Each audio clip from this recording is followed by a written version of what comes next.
The way to empty our mind, the way to remove all thoughts is to observe our breath.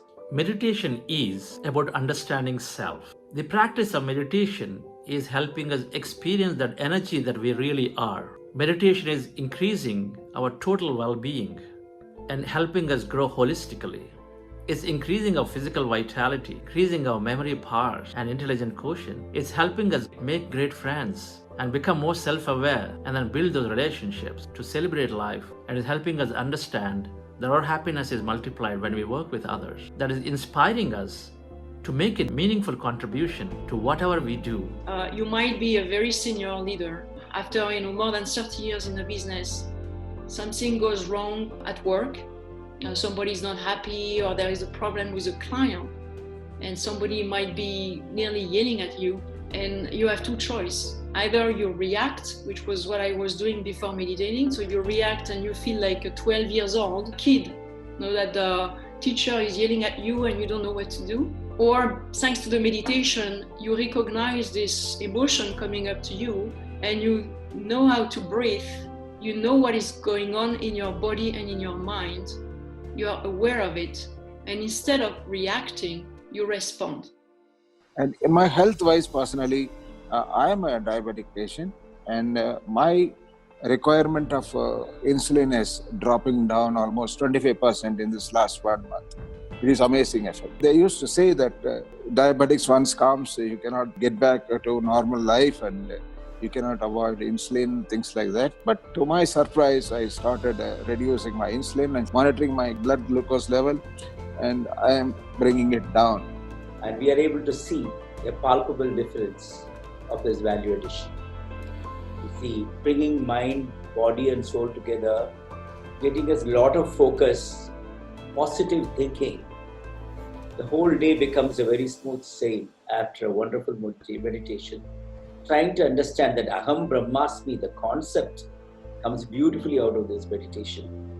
And I think it's a huge value addition. My only wish is the next generation, right from the beginning, they should get this, it should go to the schools, it go to the colleges, so that we are able to make fine human beings. And when the human beings are perfect, the society is perfect, the country is perfect. A huge value addition, Chandra. Thank you so much. You're all indebted to you. The best thing is you're making it so simple that everybody can follow. Every key moments in my life, I can always relate it back to meditation. Whether it was healing myself, it was whether the start of my business where I thought it's a liability and then it turned into business. And then I also remember that a lot of times, once you're into a state of meditation, a lot of things just happen unplanned. But over time, what meditation helped me is it calmed me, right? So as I went in, I was able to kind of observe what the situation on the ground was, not much of mental chatter, mental programming. And so I was able to answer, respond back rather than react. The Buddha CEO Foundation, which we have now just formed, will bring new life to the entire people of the country and abroad about the meditation. I think I agree. Meditation is the ultimate, not only for the physical health, for the internal health, for inner health. It is going to have very great help, and that going to see to it the people of the citizens of the world is going to see a new future. With these few words, I wish to congratulate Mr. Chandra, Vani Madam, and all the mentors, all the masters who have done a great job in propagating the meditation. In quantum world, success is 90% inspiration and only 10% hard work. Yes, we are all interested in meditation, but are we committed? If we are equally committed, it is going to do a lot of good to us, to our families, to the society, and achieve the purpose of the great Master Patriji creating Jnana Jagat. Because by ourselves being happy is not enough. We want the whole family to be happy, because we want all people around us to be happy, the whole society to be happy, the whole nation to be happy. So for that, we have to create as much as possible. In Tamil, we say, "Nam vetra inbam perira vayaga." The joy, peace I am getting, let me spread it to as many as possible. We put ourselves in different situations and events You see how we act and react. By observing how we act and how we react, we understand ourselves. We explore ourselves. We improve ourselves. The mind that sits in meditation and the mind that comes out of meditation is not the same. We are here to learn from every great master. Good morning, friends. I think you had a wonderful experience yesterday, and we would like to maintain the timings because of the benefit of everybody. People already joined, need not wait for a long time also. That is the intention. So as in when Chandra sir started explaining, I think people can join, and final meditation, I think everybody will be here. So thank you very much for joining and have a good day. Over to Chandra sir. Wonderful. Thank you, Balasangamji. Happy morning, everybody. It's great to be exploring this subject of meditation, which is squarely helping us experience that Aham Brahmasmi. If there's one thing that we take away as an end product of meditation, is to realize truly that we have that unlimited love, unlimited power, unlimited intelligence, unlimited creativity. Understand this scientifically, that it's all true. That none of us are limited by our environment, our conditioning, our people around us, other institutions. That none of us are really, really limited by that. Instead, we are all truly are that unlimited being, and then we limit ourselves only with our mind, only with our thought process, only with our feelings. We are at the time of history. The more we learn scientifically, the more we understand why we are doing what we are doing. And so then the more we can accept and we can soothe our analytical mind to understand and say, yes, this is true. This is why I'm doing it. And so then we can apply it into practice. So that's why we're learning some of the science behind meditation. Yesterday, broadly, we understood there are thoughts and feelings create our outer reality. Yad bhavam tad bhavati.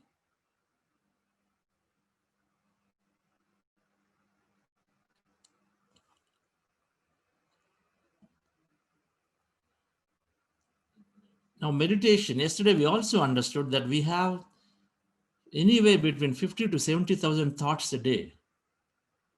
And then with meditation, we are bringing all the thoughts down.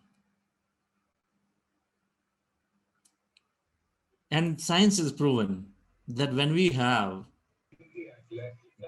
80% negative thoughts, 80% thoughts are focused on negative situations, on things that do not support our life, things that we don't want, but we only on it. If 80% thoughts are negative, then bulk of our day and an outlook is going to be that negative.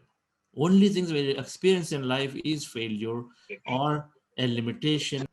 So when we have thousands of thoughts, that process, and when they are more negative, that process is interfering with the way the body works, interfere with the way body's various systems work. We have the 7 gland systems, and each of them work beautifully by themselves. But then when we have several negative thoughts, then they cause something called stress, and they'll move the body into a flight or fight mode in a situation where body stops working in many, many areas, and the reason for all disease. Most diseases are the reason is that we have these thoughts. Negative thoughts, worrisome thoughts, anxious thoughts. What happens to my future? What happens to my child's future? What happens to my institute's future? The more we worry about, the more we are affecting our physical body to function normally. And as a result, the body goes into dis-ease state. And meditation, when we are bringing all of these thoughts down, is naturally helping every individual to bring back the original body functionality, where the body starts working beautifully, so all health is ours.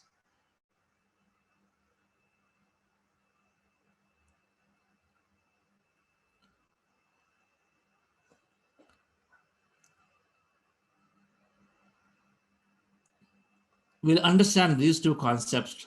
Our thoughts create reality scientifically. Let's understand that a little more after meditation today. We'll understand how body health is gained scientifically after meditation tomorrow.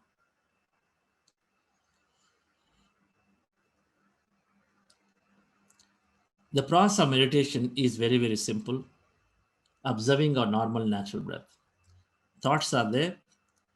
Whenever we put our attention onto a thought, then it gains energy, it flares up. So when we put our attention on the breath, the thoughts come down. That's the equation. So we observe our normal natural breath. When we observe our normal natural breath, slowly mind is becoming empty. And as the mind is becoming empty, and everything in our mind, every thought is nothing but a person, a place, or a thing. Every thought is nothing but person / about a life, or a person / life, or a place, or a thing. Because every thought is about an experience. An experience always is about a life and a place or a thing in a given time frame. That's it, right? There's a start time, end time. This event, start time, end time. So we have a thought about this event. It's about start time, end time. It's about so many people coming together and then doing online. The place is multiple places together online. This is about, a thought is about it. A thought is about a marriage. Okay, it happened 1955, whatever, 1978, for 5 days, and then start time, end time in Coimbatore, and this and this.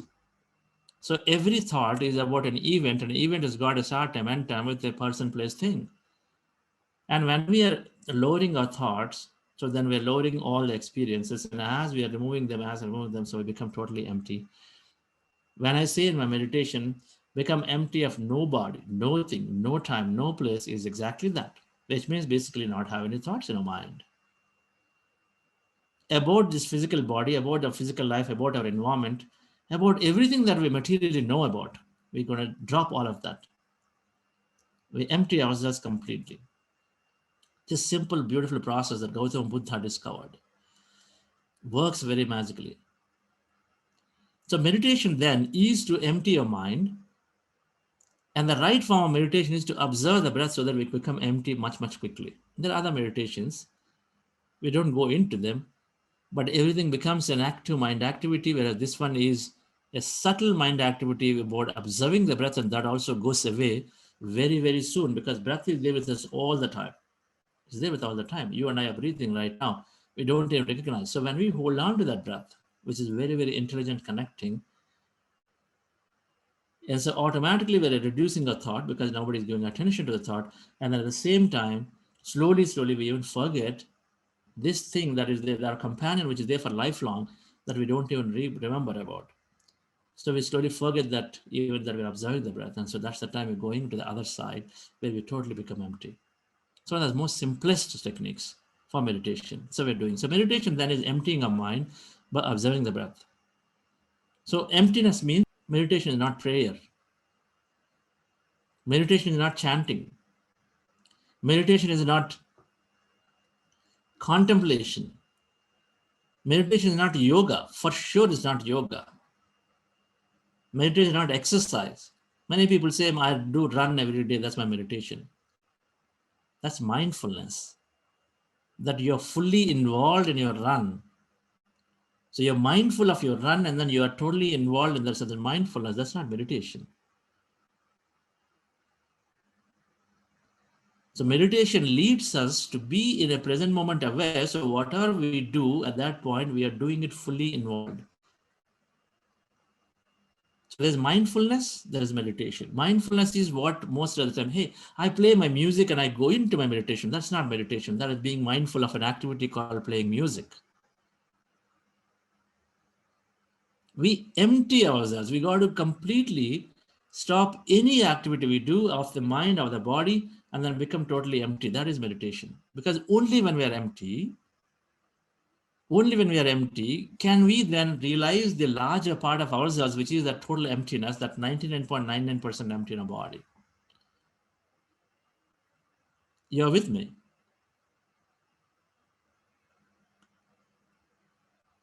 So meditation is not a pure mind activity. It's not about fighting with thoughts. It's not at all fighting with thoughts. It's not a mind activity. It's not a concentration technique, by the way. Meditation develops concentration, but it's not a concentration technique. Meditation is letting go and observing as a witness, whatever may happen. Concentration, where you focus on that particular dot and then just you want to put effort to be with it all the time. Whereas meditation is simply observing that you got a breath going. Observe the breath is going. But don't bother about whether the breath is becoming fast or slow, whether it's becoming shallow or light, heavier. Just observe whatever it is taking, you just observe it. Just watch it, watch the breath. It's a letting go activity where we're observing as a witness and then making it happen. So it's not a mind exploration. It's not concentration technique. It's not a pure relaxing technique. Much more, we will recognize it as we understand scientifically a little bit today and tomorrow, but then when we practice more and more as we go along with the students or otherwise.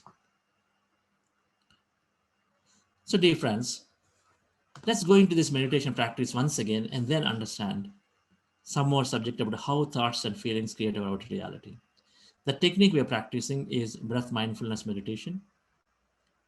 The posture for that is pretty simple. Yesterday I've showed, let me show that again. It takes a few iterations, of course, to understand everything, so no problem. We all know it. That's why we make our students repeat. Repetition is a way to learn. In fact, scientifically, neuroscience shows that our brain, the neuroscience now shows that our brain learns faster when you repeat it, then it learns. All that repetition slowly moves that learning into a long-term memory called hippocampus in our subconscious deep inside. So then it is there. Nobody liked counting the tables, right? But the tables, once we have been there, now no one forgets now. What is 15/8? We know it, answer comes like that. 7 sevens, we get the answer immediately.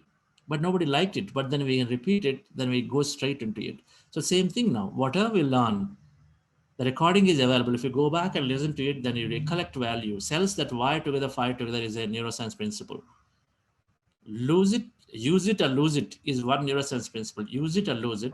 And then cells that wire together, fire together. I mean, rather cells that fire together, wire together. So anything that you recall, anything that you recollect, whatever that you learned once you recollect, then it is going to be strongly bonded in the mind. We know that. It's neuroscientifically proven. So breath mindfulness meditation that we are doing is take any posture as you see in the table and as the picture on the floor, on the chair, and cross feet. If you're sitting in the chair like that at the ankles, and then cross your fingers into fingers, close your eyes, remove specs, and observe your normal natural breath. Any point on the nose, you take the point anywhere on the nose, take a point on the nose, a root in the middle, tip anywhere, and then observe the breath is going in, coming out. Breath is going in, coming out.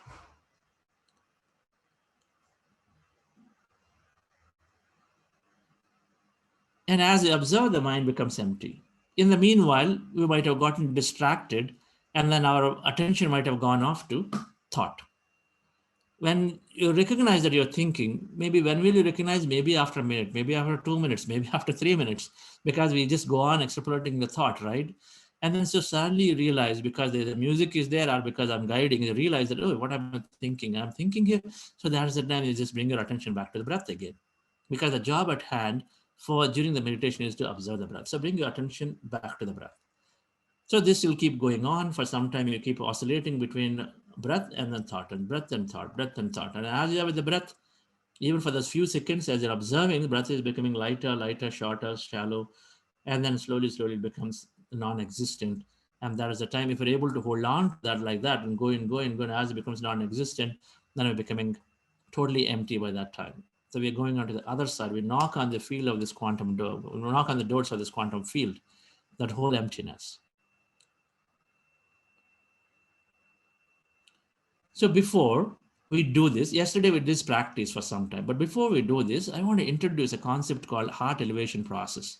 Because heart elevation is a very important activity which is going to help us go into an empty mind state faster. Science discovered in the early 90s that our heart has a brain. When a brain is nothing but a set of neurons. All right, this right here in the head, the brain has about 100 billion neurons.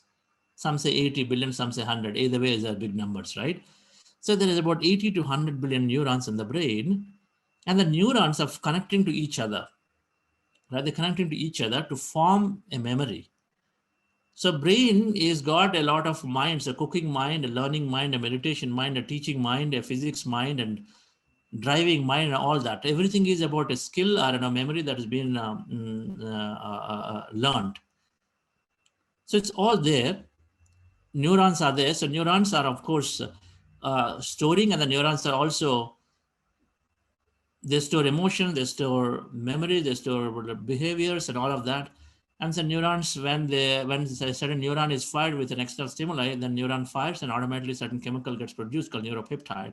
And that chemical goes around into the sense as a signal, goes to the body organ, and then it produces a hormone, and then we have a certain feeling and emotion or an action. So this heart elevation, what they found is that science discovered that in the heart, there are also 40,000 neurons. They call it heart brain. And this heart brain has a significant impact on our immunity, number one. And then heart brain, whenever your heart is synchronously beating, stable, balanced beating, it's called heart in coherence. And when heart is coherent and it's balanced beating, then it sends signal to the brain to also slow down.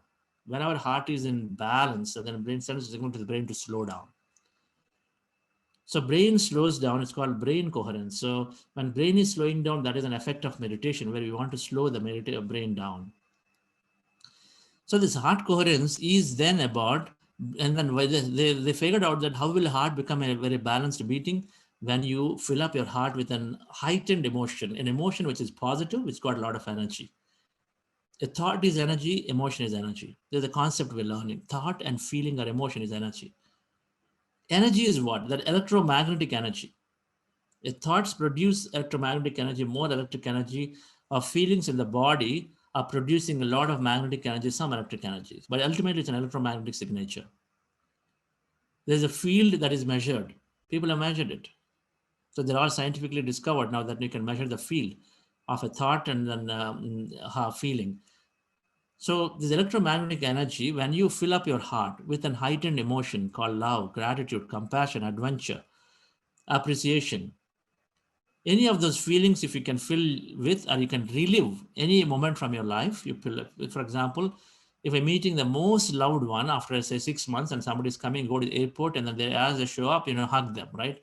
How does it feel? What feeling do you have for them? That's the love, right? That's the love, that love that you generate, and then you hug each other. So if you can relive that moment, that's it. Then you're automatically filling up your heart with that emotion. If somebody came and then expressed thank you because of your life change, then you got a feeling, right? And as a lecturer, as a professor, the students come and then thank you. So how do you feel? Right? The students come and then thank you as a dean. Then how do you feel when they say, "Oh man, this guy's future is great"? So you feel, a sense of achievement, sense of fulfillment, right? So feel that. So these are all the heightened feelings. Anything that makes us become one with another person, other animal, other place, any of those.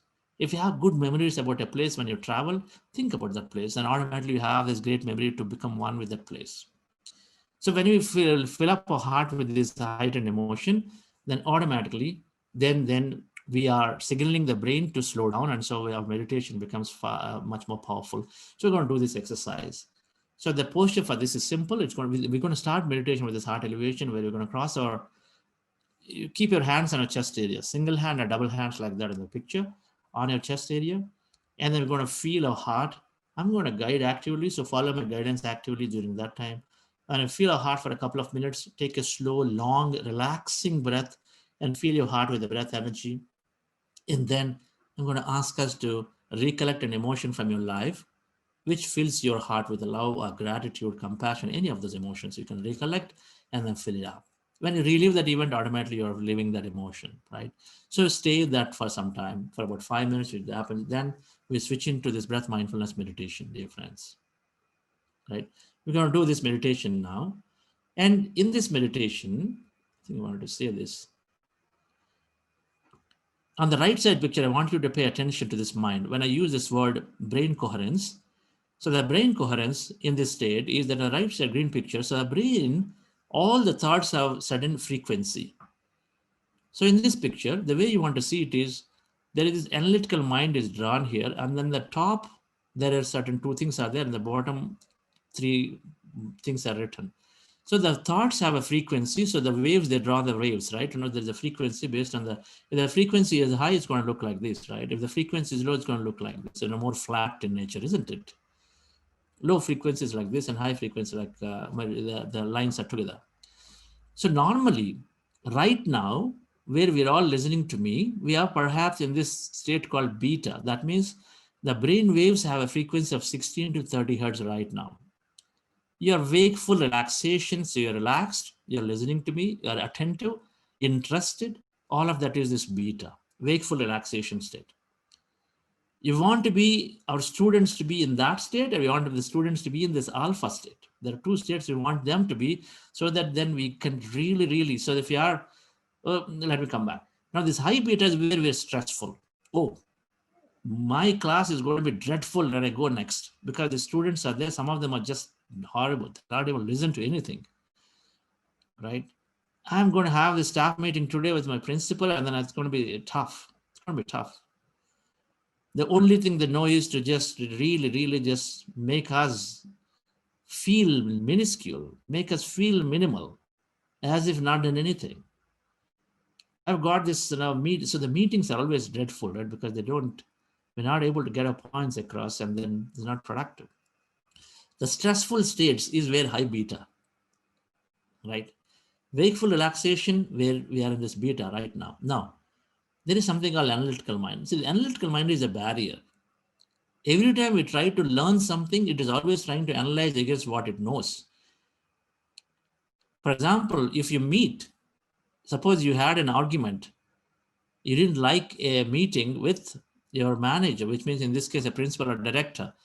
And if you didn't like one, and then but you yesterday, and then today you're walking into another meeting, or the moment you see that, suddenly you recollect everything about yesterday. So you're going to apply and say, okay, so I'm meeting again. So is he going to say something again on it? And the moment they say something, first thing we do is to go and then relate everything about whatever, any word they say, we're going to go and back and relate it to yesterday, what happened. So is he referring with respect to that again? Is he saying something to me? Is he being sarcastic? This is how we go back and analyze. This analytical mind is constantly filtering and not letting us take whatever that comes in a most clean, unbiased way. But when you are meditating, so there is a state called alpha. This alpha state is where this brainwave slow down. This is below the analytical mind. So where one is in a deep relaxation state, where we are ready to receive nicely.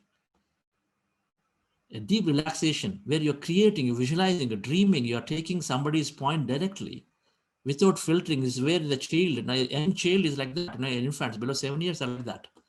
Whatever you tell, they believe it nicely. Whatever you tell, they believe it, because they are into this alpha state. They're not applying their analytical mind, dear friends. So what we tell, we got to be so careful when we say something to a very young child, infant, to below 5-7 years, because they take it. You say you're a fool, they take it. You say you don't know how to sing, they take it. They stop singing again. When we tell them very harshly to very young children below 7 years, they just take it blindly, because they don't have the analytical mind. They don't apply the analytical mind. It goes into this alpha, which is basically below the analytical mind. We have something called subconscious. On the left side, you see it. The subconscious is where their behaviors are all factored in there. So where the analytical mind is not there, we learn faster. Anything good, I'm sure many of us are filtering and saying, what is he saying? Obviously, because we've been conditioned, what is he saying? What is this analytical mind? How can I just believe what he's saying? If I tell a 5-year-old child that you are stupid, then he's going to just take it and then be like a stupid lifelong. Is Chandra saying right? Of course, you're going to apply it and analyze it right now. You got to analyze it, because that's the nature of the analytical mind. But meditation, when we do, we are slowing down the brain waves. It's going down from a wakeful, stressful state, first gets to a relaxed state. That's why many people come out of meditation. Yes, I'm feeling very relaxed, because it slows down the brain wave.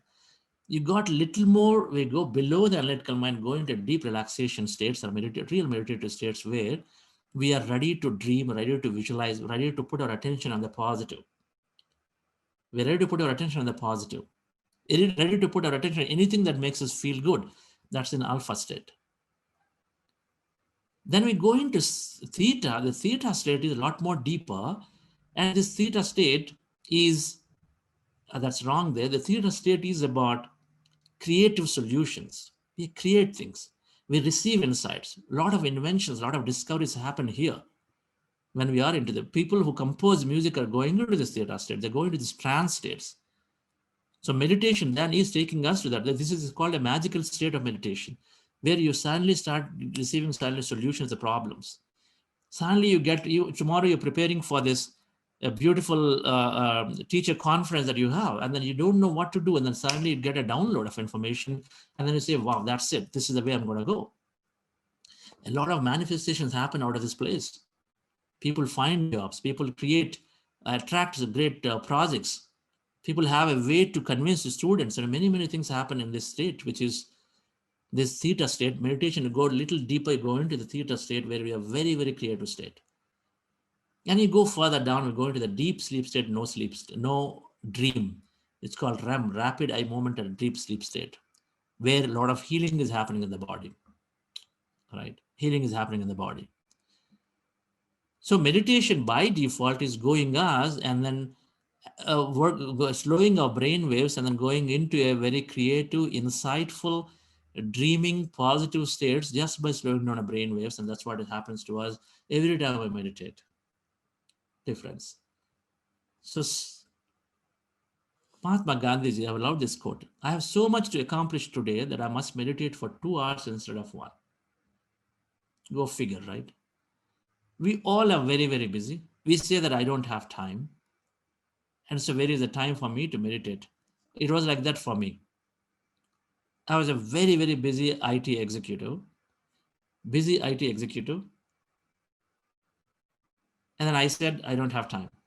I avoided for some time. When my brother was trying to push me as a medical doctor, for 3 years I avoided it in sitting down for meditation.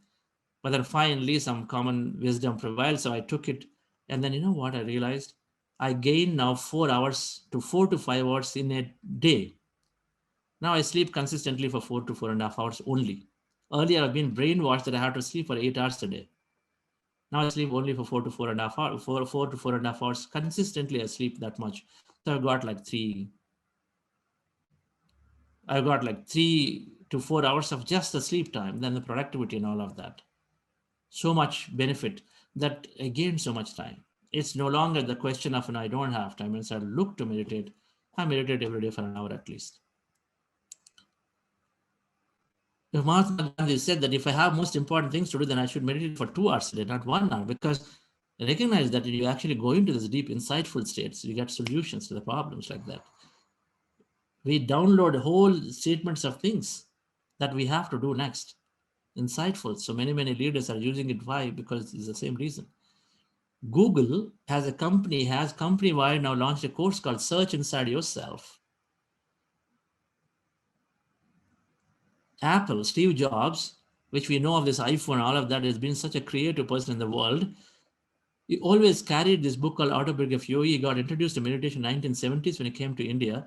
He spent time in Himalayas and then learned it. He went back and then he always says, he connects the dots and says, because of meditation, I became so creative, and he attributes so much of his success to meditation. So we all can take time. So let's go into this meditation, dear friends, once again. Sit comfortably, relax yourself.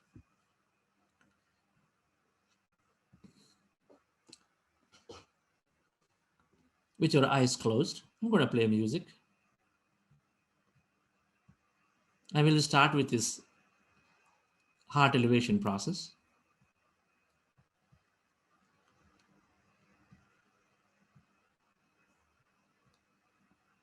Follow my active guidance. After meditation, we're going to understand scientifically some more before we close the session for today. Dear friends, dear masters,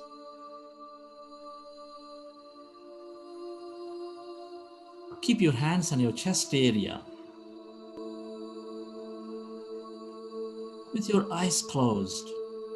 Rest your attention on your breath and on your sacred heart. Take a slow, long, relaxing breath. And can you feel your beautiful heart?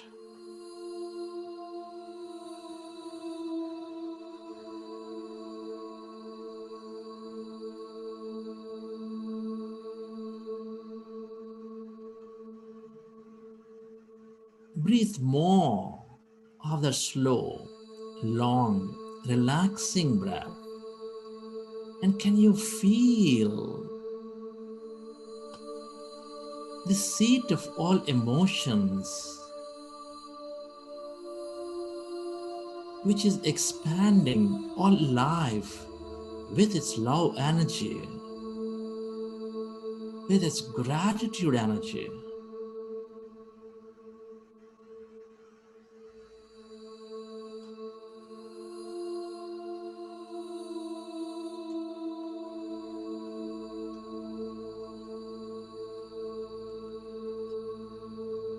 Can you feel love, gratitude inside your beautiful heart?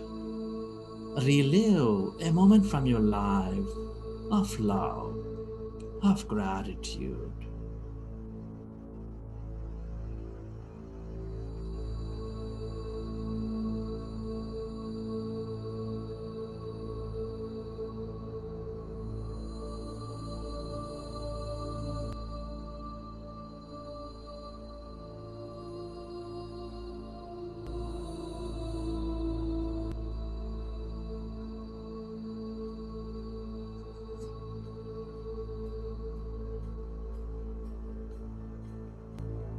Feel more of the love energy,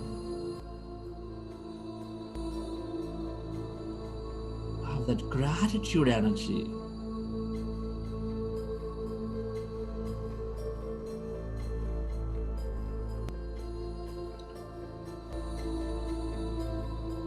And allow to expand that heart center.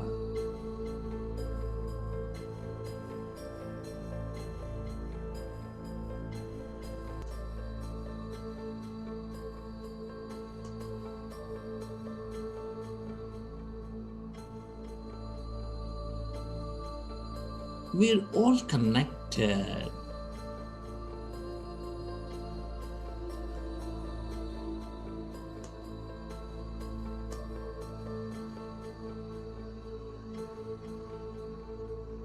In this field, deep inside, we are specks of energy.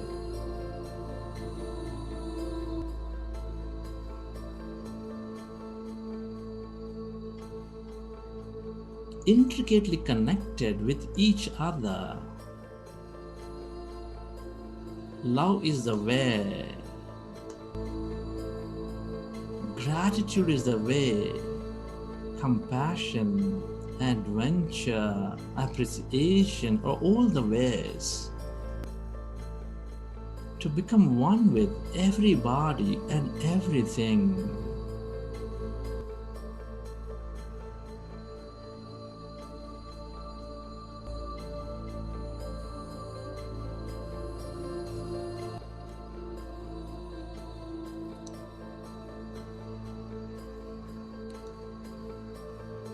Can you feel the love energy inside your beautiful heart? Can you become one with all things and everybody with a love energy?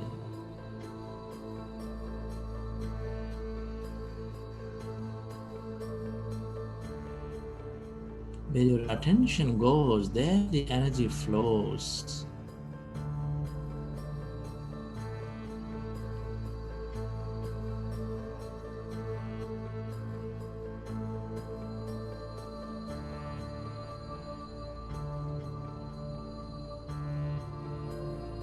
Can you radiate that energy beyond your body onto every corner of this planet Earth?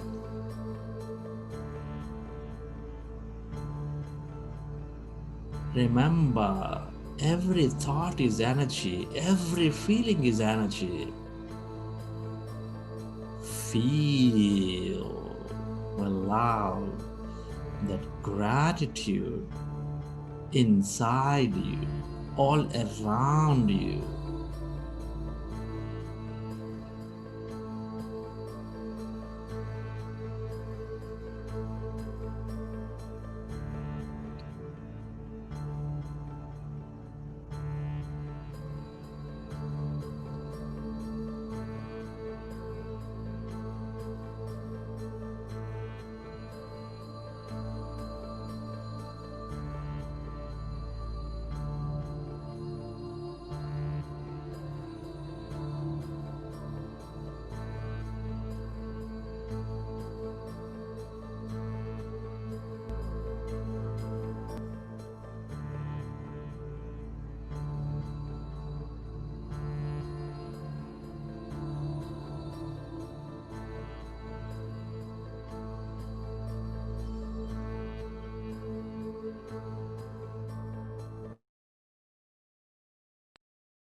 Friends,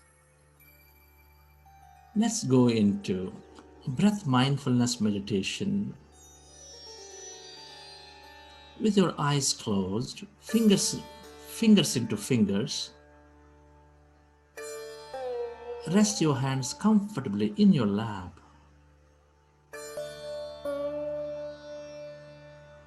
Observe your normal, natural in-breath and the out-breath, dear friends.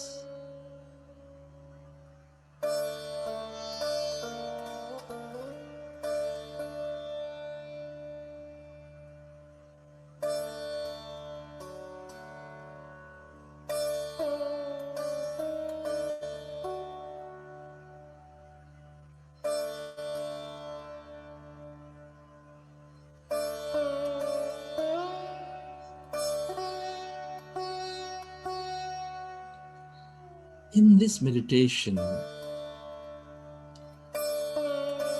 we observe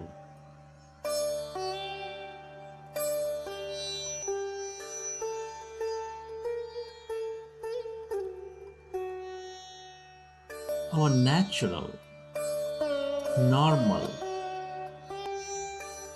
in-breath and the out-breath for the whole duration. No forceful inhalation, no forceful exhalation.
Be with your breath.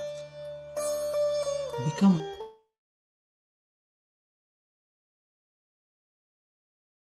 out breath, dear friends.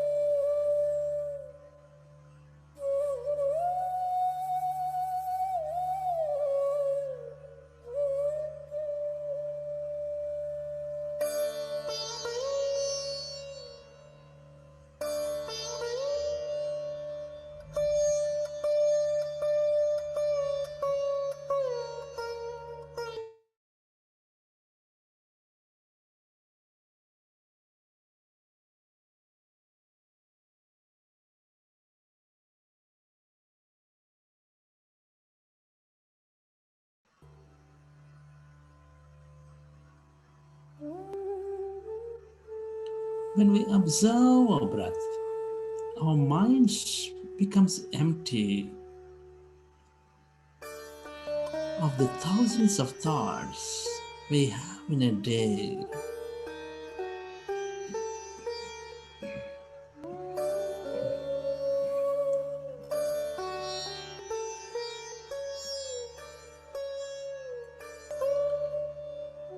And when the mind is becoming empty,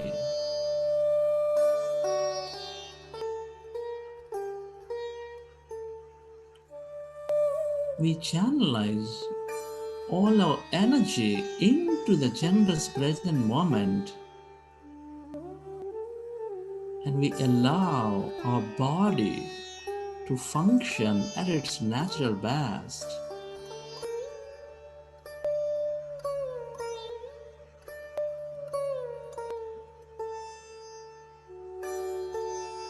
And develop greater immunity in the body.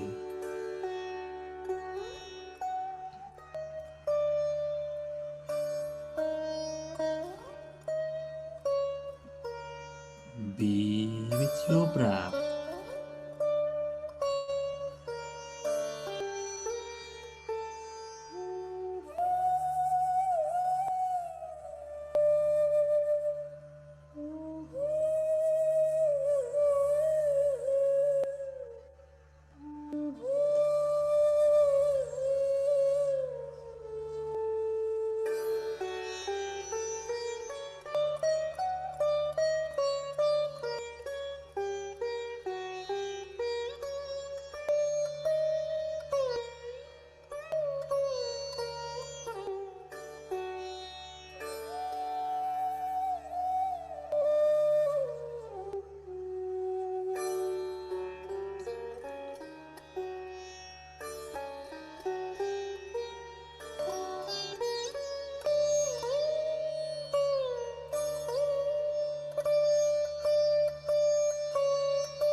Be with your breath. Become one with that in-breath and the out-breath. Allow yourself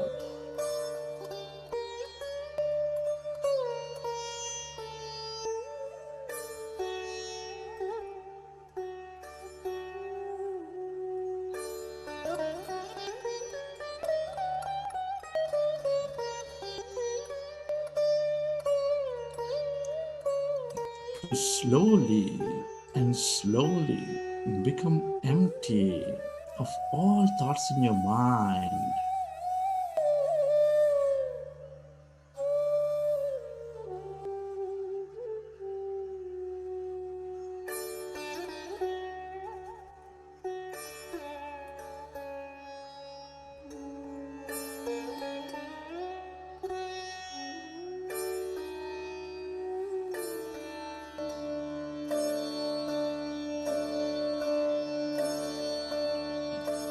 Thank you.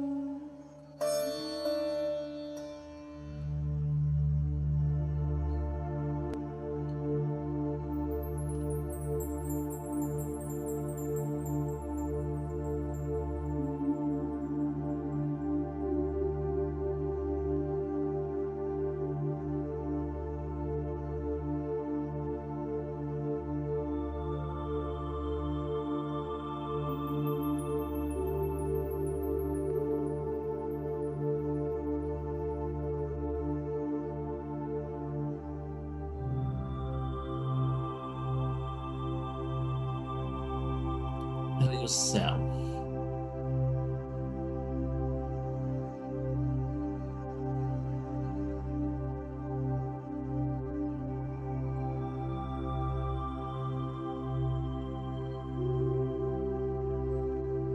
To become one with your breath.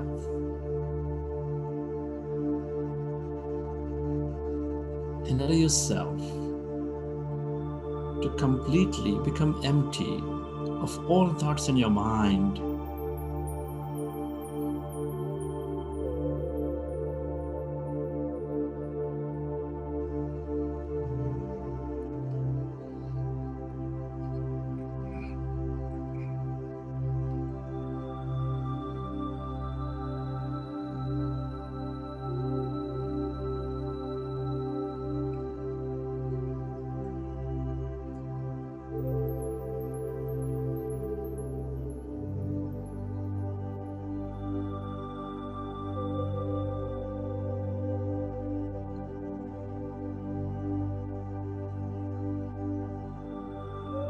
With your eyes closed, observe your in-breath and the out-breath.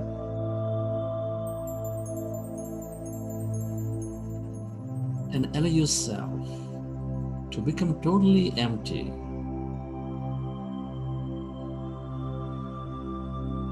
of all thoughts in your mind. And as your mind is becoming empty,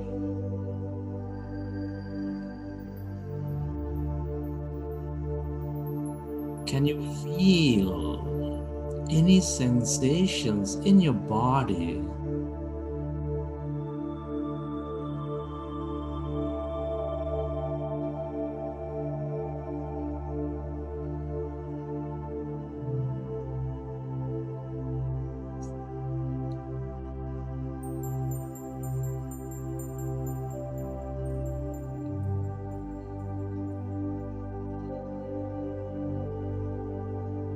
Can you sense energies in any part of your body as you're becoming one with your breath?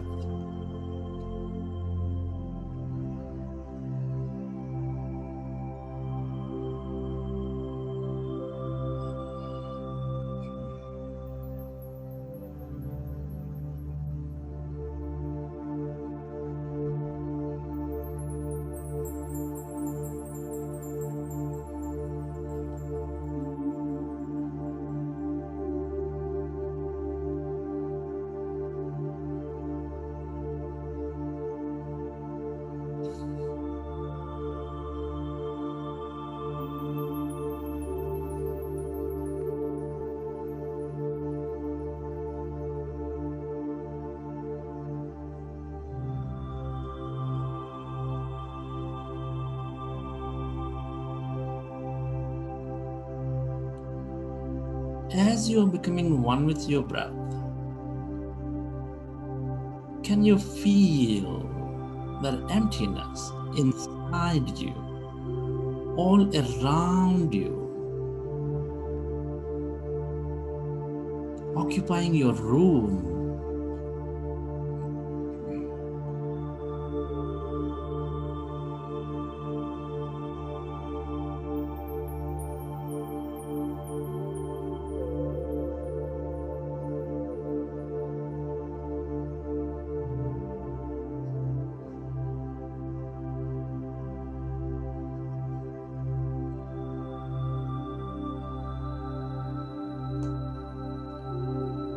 Can you become aware of that emptiness where there is no body, where there is no thing, where there is no place in no time?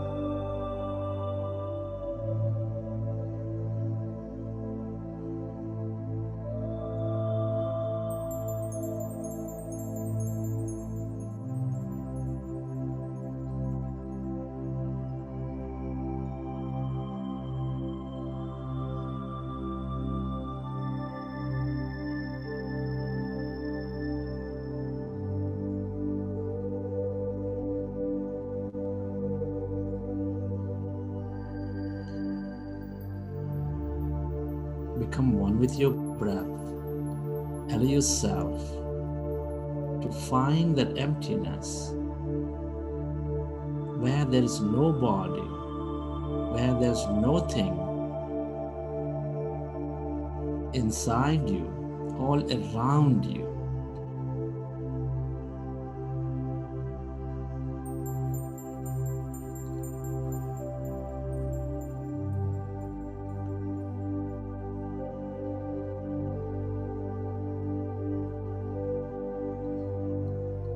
As our mind is becoming empty,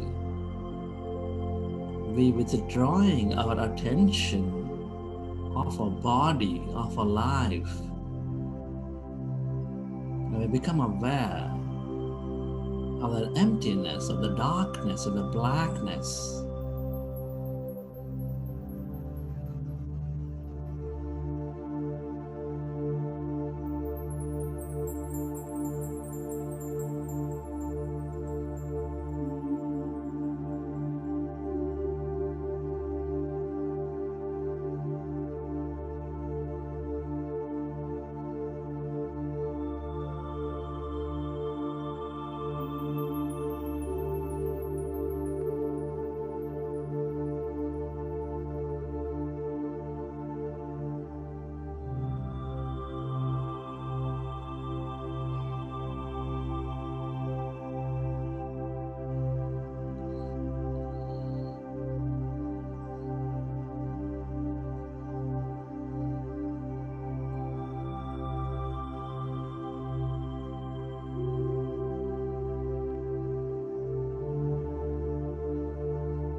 Observe your in-breath and the out-breath, and slowly become empty of all thoughts in your mind. And as your mind is empty, allow yourself to become aware of that emptiness inside you, all around you.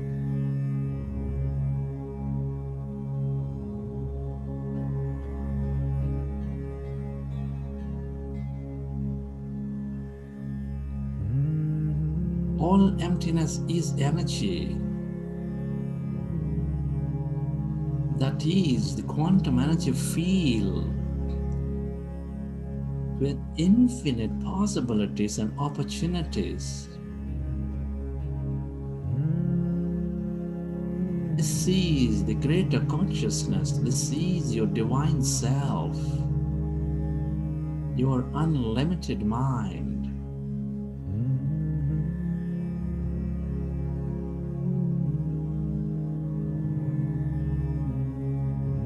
Allow yourself to be with it, to stay connected with it. As no body, as no thing.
stay aware of this emptiness as no body.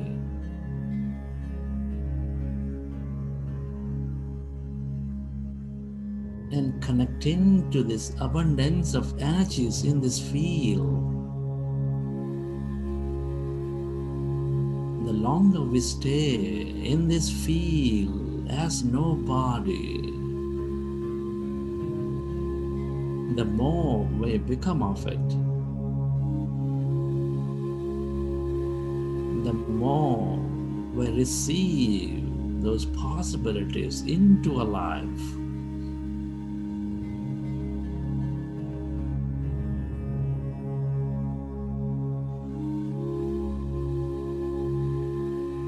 Allow yourself to go deeper and deeper into this emptiness of infinity.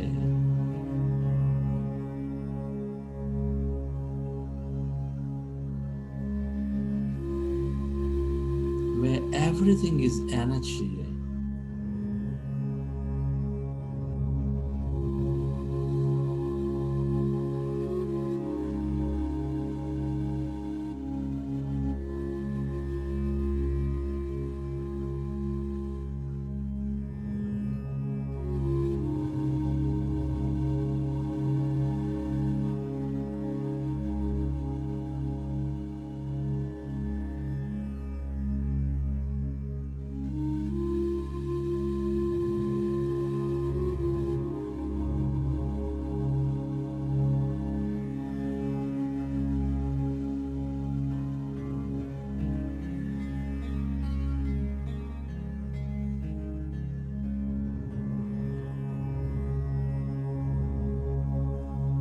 Allow yourself to merge into this emptiness.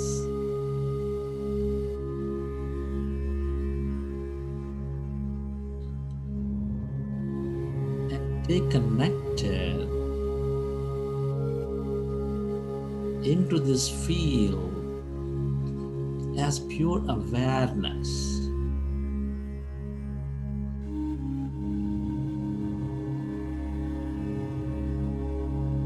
Allow yourself to go beyond your body, way beyond your life.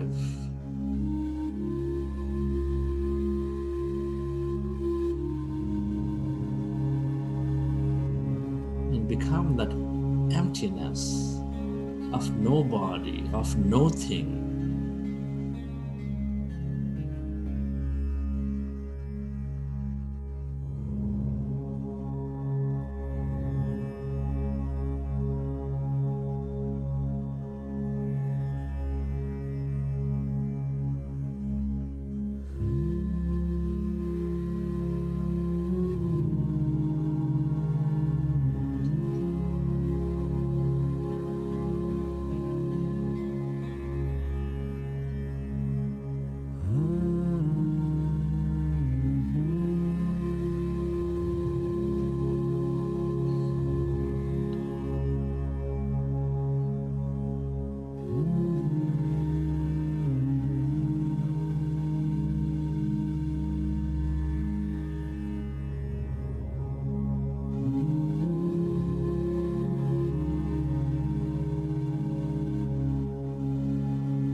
Friends, let's express gratitude. Gratitude for living this beautiful life. Be grateful to your parents for giving us this connection into this universe. Be grateful to our teachers and mentors for expanding our knowledge and wisdom. Be grateful to all the people in your life, your family, your friends, your colleagues, relatives, partners, and everybody for being mirrors and allowing us to learn so many things.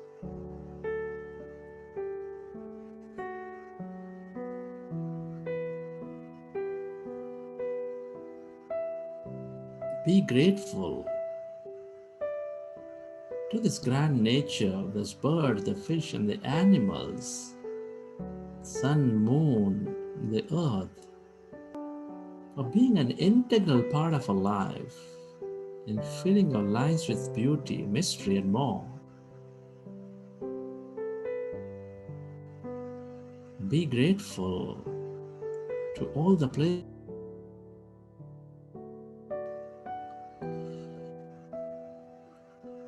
the things we use, the technology, the companies and governments.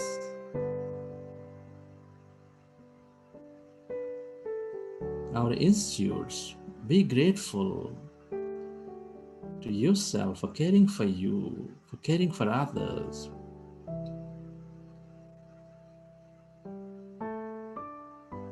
And finally, be grateful to this intelligent universe, to this quantum energy field, for allowing us to experience so much more in our life.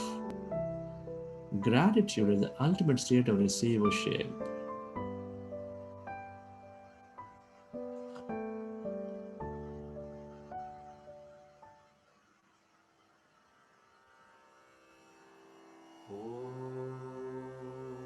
Relax your body.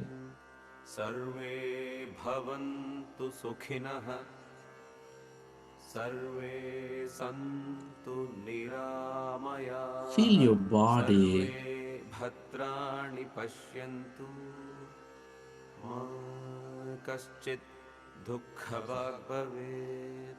Om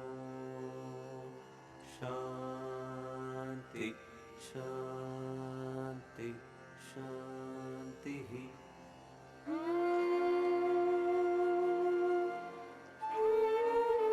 As you relax, let your autonomous nervous system repair your body.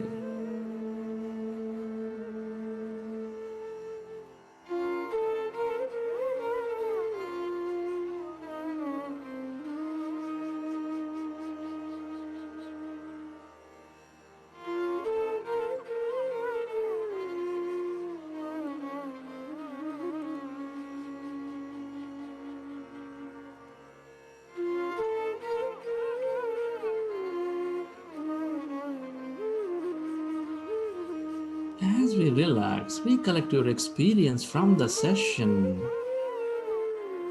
How did you feel?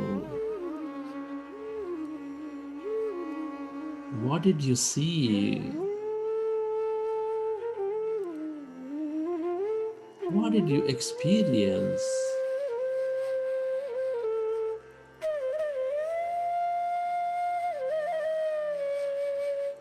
And whenever you're ready, you can keep your hands on your eyes for 5 seconds, and then you may open your eyes.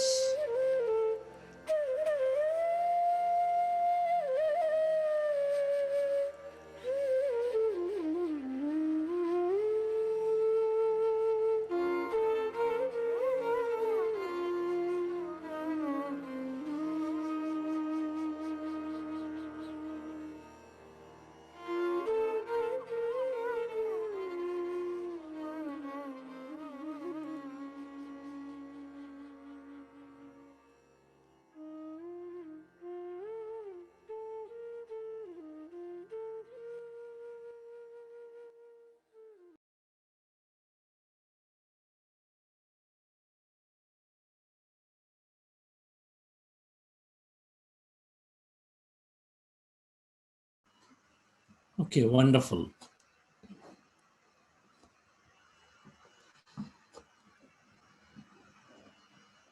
So we've done longer meditation, about 40 minutes.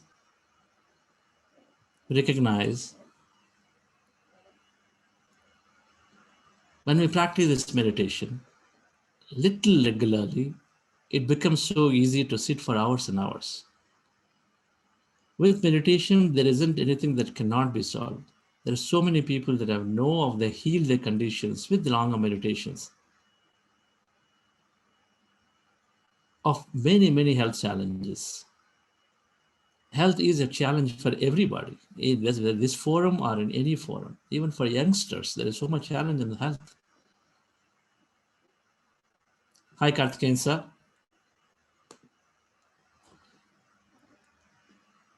Beautiful. So we have Padma Shri, Dia Karthikeyan sir, former director of CBI, former director of CRPF, chairman for advisory chairman for the Human Rights Commission of India, and many more.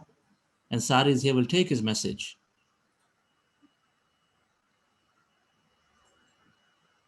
I glanced through the participants. Many ladies are there. I'm happy. They're all, you're all fortunate to come into contact with this movement, get introduced in meditation, thanks to Mr. Balasundram and Mr. Ramesh, I think. This is the second day, no? Yes, sir. Today is the second day. Wonderful. You are lucky. I must see whether you are wise enough to continue. That is to be seen. Now, Chandra, let me hear some Yes, sir. sharing from the participants, how they feel. We'll take you, yes, sir. We'll take your message towards the end. I was going to do a little bit of quantum physics field, and then we share a little bit, and then we close it. Yes, sir. Anybody would like to share your experience today, second day? Please raise your hand. Anyone who's practiced both the days meditation or today? Too short a time, but even then. Yes, yes. Please unmute yourself. There'll be, yes. Yeah. Actually, initially I used to meditate, and halfway I come back. I don't know whether I'm doing it in a proper way. And this guided thing take me to the eternal bliss without any effort. I'm just following what you are saying, and I experience a lot. I feel so happy, and I feel very grateful to you, sir. Thank you. Wonderful, madam. Where are you from? From Coimbatore, sir. Okay, Coimbatore. I'm working as a teacher in Sri Ramakrishna Matriculation School. Okay, that's great. Yes, music and guidance does help, particularly, no doubt. As we practice to get better at it, then we find the less and less need of it as we become advanced meditators, but it's always good to take advantage of everything that's available. Yeah. Thank you. Sir, it was a nice session. Something I found today's session was the heart willingness. So that was something new, which I had not done earlier. But it was really good. And I think if we do it regularly, definitely it's going to give us a different feeling there. So thank you so much. It was very nice session. And yeah, I'm doing it for quite some time, but still I feel this is a good session. So 1 hour for yourself is not bad. I just take your time and just follow the instructions and do. So thank you so much. It was nice. So you've been practicing meditation before, Bhanu? Yeah, I started practicing during this pandemic. Okay. So earlier I used to go for Brahma Vidya. Brahma Vidya sessions, I used to do that. But meditation, I've started since pandemic. Okay. In Brahma Vidya also, there is a session for meditation. But it's a different way of doing things. But that is also really works. That really works. It keeps you energetic. So it's okay. nice. Yeah. Okay, wonderful. Thank you. Yes. So let's understand a brief about how thoughts and feelings are creating a reality. And then we'll take a message from Karthikeyan sir, maybe Talsira ji, if we're able to speak that time, we'll take his message and then have a session closed for today. We all in many ways are connected to science. Everything we call real is made up of things that cannot be regarded as real. Niels Bohr, quantum physicist. Most certainly the physics professors, lecturers can, I'm sure, relate to some of these aspects. But Neil Bohr is saying, so are the case with, can one of the co-hosts please mute everybody? So are the other scientists, including Einstein, have said something similar, that it is a matter of everything that is what we think is real is not really can be regarded as real. Why are they saying it? So this whole energy science, quantum physics, is now talking about the whole creation as these three principles. It can be combined into this. We are less matter, more energy. We are unlimited possibilities and potential, and we create our reality through our own thoughts and feelings. Three things. Through our Vedic scriptures, through our traditional scripts, ancient texts, we have understood first statement as we are not the body, we are the soul. So many of us, we don't understand what is that. Scientifically, where do we go? Now quantum physics is saying we are less matter, more energy. We have matter is really, really so tiny that it becomes almost non-existent matter, but we're all energy.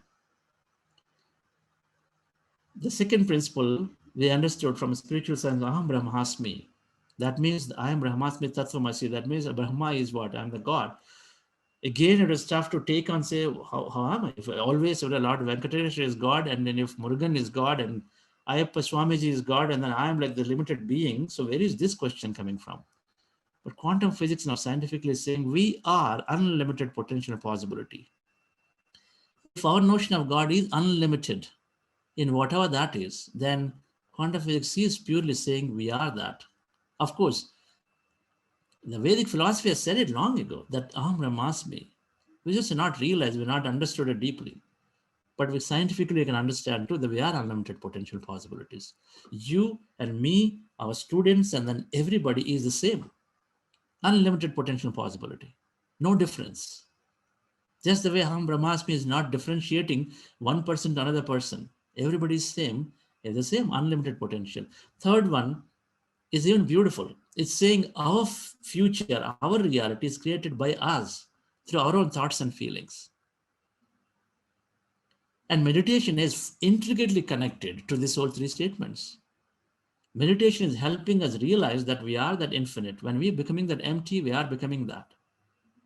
We are experiencing that energy. Meditation is helping us tap into the unlimited potential possibilities because we drop our analytical mind and then we spend our time with this emptiness as much and as much. So we receive a lot of information. Only through meditation, when we take our body off, take our material life off, we empty our mind completely, then we are into that. And meditation is rectifying our mind and increase our learning ability. So we take in a lot of beautiful life-supporting, life-expanding knowledge. And then we take that and then apply it so that our thoughts and feelings can really, really create a great future for ourselves. All of these are very, very beautifully done by meditation. Just that simple breath mindfulness meditation we are following. We go a little more deeper to understand these statements. When you see on the left side, this is an atom. And if you draw an imaginary circle around this atom, and we all know that electrons and nucleus, the center, is combined, it's got the mass, the element, it's got mass in it in the center, as well as the electrons, those dots, tiny dots. Everything else is emptiness, we know that. Only orbits are there. Electrons are orbiting around this nucleus. We've done this study. We're teaching physics to the students. So now in this, if I ask you, if you draw an imaginary circle around it and ask you what percentage of this atom contains mass, that thing that has weight. And then some of you may say 90%, 95%. The highest that I've seen in my workshops that they said 95% is all empty, and then only 5% is those dots plus the center. That much is the space it is occupying. Everything else is empty. Quantum physics has said that an atom is 99.9999119 empty. When you actually go into the subatomic particle level, we are so much empty. We are all empty. If 99 point so many nines is empty, practically you and I can say they are totally empty. That matter, that mass that we see as ourselves as is so tiny. How much is it? Less than 0.00001%. We've been conditioned to always look at things as something solid. So we always look for edges to find, okay, this glass, this spoon, this book, this, that. We always look for edges because the focus goes on the edges. Nobody ever trained us to look at the emptiness, isn't it? We're climbing up on the stairs. Oh, be watchful, you're going to fall off. So we will be readily watching on the steps, edges of the steps. Everything is edges because we've been told now the whole world is made of matter, objects. So we got to look for edges, boundaries, so that now we feel it, we touch it. But if you are conditioned very appropriately to start looking at diffused focus, we start looking at diffusion and then looking at the emptiness, then we probably perhaps find ourselves as totally empty as opposed to matter. Because scientifically, we're all empty. Now, the second statement in this thing, you must see this, right? Very beautiful. The second thing the quantum physics said is that everything is both wave and particle. We are, what we think we are body, we are actually this whole mass. It's actually wave also and particle, both wave and particle. So wave means what? What is in the right side picture, all right? A particle is like an electron, like in a ball, right? It's like a marble ball. It's like an electron is a particle. And atoms are made up of a lot of electrons and nucleus, and a molecule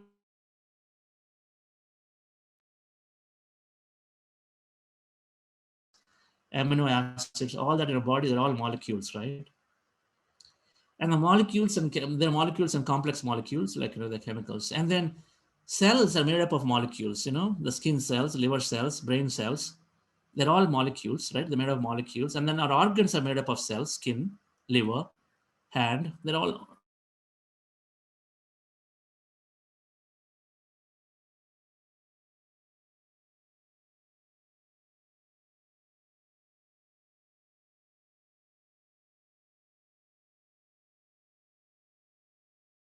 which are matter, but that is also quantum physics is saying is wave by default. Like the right side, when it is a wave, what happens? It's all energy. And what is that wave? They said it's all energy. It's all energy, and continuous exchange of information is happening through this field of the energy. That's why when I say this quantum energy field, it's all that.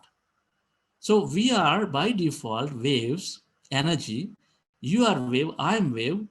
And everybody in this room is wave, in this conference is wave, and then the objects are waves, and then waves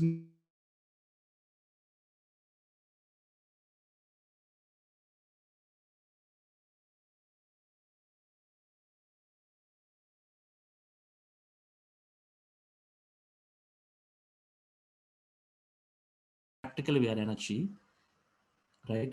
Now these waves, there is a second statement. This is a big field of energy waves.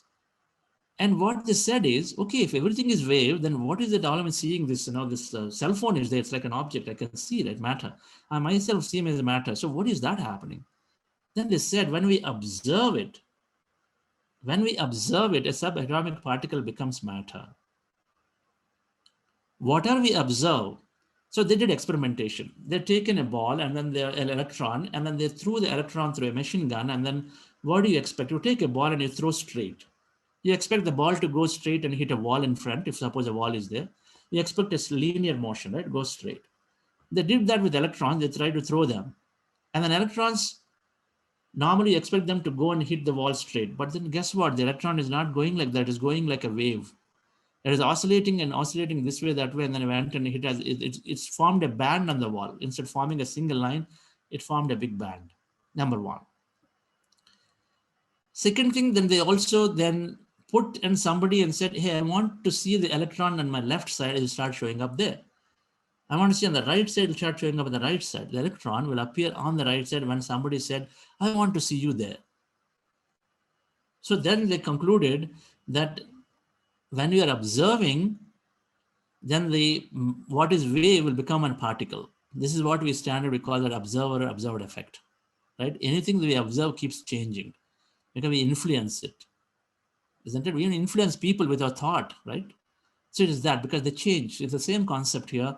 So only when we observe the things change. So that means the atoms by default are waves. We're all waves because each of us have billions of atoms. We're all waves, right? And then since the waves are oscillating beyond, this whole energy is oscillating beyond speed of light. It's traversing beyond speed of light. Which one? The information in there, which is 300,000 kilometers per second. That means we can exist practically anywhere We can exist nowhere because we're not physically there anywhere. Until the time we observe, then we can exist anywhere. This is one of the reasons why in our ancient days, and yogis in Himalayas, and then many of them, all those who had powers, could practically appear and disappear one place, appear another place. How do you explain it? There's lots of books written. We got to read many, many books to understand this concept. There is a group of Westerns who came in, and then this is the book, that Life and Teachings of Masters of the Far East. When you read this book, then we understand that yes, there's so much of experimentation, documentation are done that people appear in one place, they also show up in another place instantaneously. It's because they disappear, they become energy, and then they go on and show up as matter somewhere else because they can condense themselves and show up. Tough to understand, but we can actually experiment it. Quantum physics is trying to bring it close to explain a lot of paranormal phenomena, right? But all of it is, why is it important for us in meditation? So it's simple, right? If we are this, because now we are wave, and then we are a combination of all of, basically we are all a set of electrons, protons, all of that, we are there as energy. And whatever we want, and then with observation, collapse the possibilities. That means whatever that we are looking to have in our life can be collapsed as it's a possibility because of a wave. It is there existing as an energy. But any combination of these electrons, we take them and then produce it with the attention on it. I say I want a guitar. So you think about, visualize about guitar. So when it produces means what? Ultimately, your thoughts are going in. Your father and your friend will think about you, and then the next time they buy a guitar and bring it back to you, right? It is like manifesting for you, isn't it?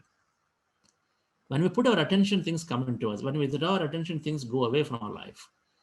So the model is that then the field has unlimited potential possibilities, and our observation, that means whatever we put our attention onto, that possibility becomes a reality into the physical life. Because that electron is appearing as a particle. It was wave, it became a particle. So if you think of saying that I want to make my institute the best institute in Coimbatore. And so that means a certain level of recognition. It's like an appearance of an event. You want to make sure there is a best event. What does the best event mean? It means that you get a recognition by maybe the mayor. It means the recognition by your management staff. It means recognition by the students, more new students coming in and joining. So the whole set of events and experiences combined call that this is the best institute, right? Because best institute means a whole set of things are going to happen. So there all are various events and experiences that you're going to manifest when you ask for it. And so those events are all then is a set of electrons and neutrons beautifully organizing themselves in a way that comes as an experience for us. So having said a lot of it, ultimately, in short, we can say, based on these experiments, our observation is nothing but thoughts and feelings, and then they are producing everything in our life, dear friends.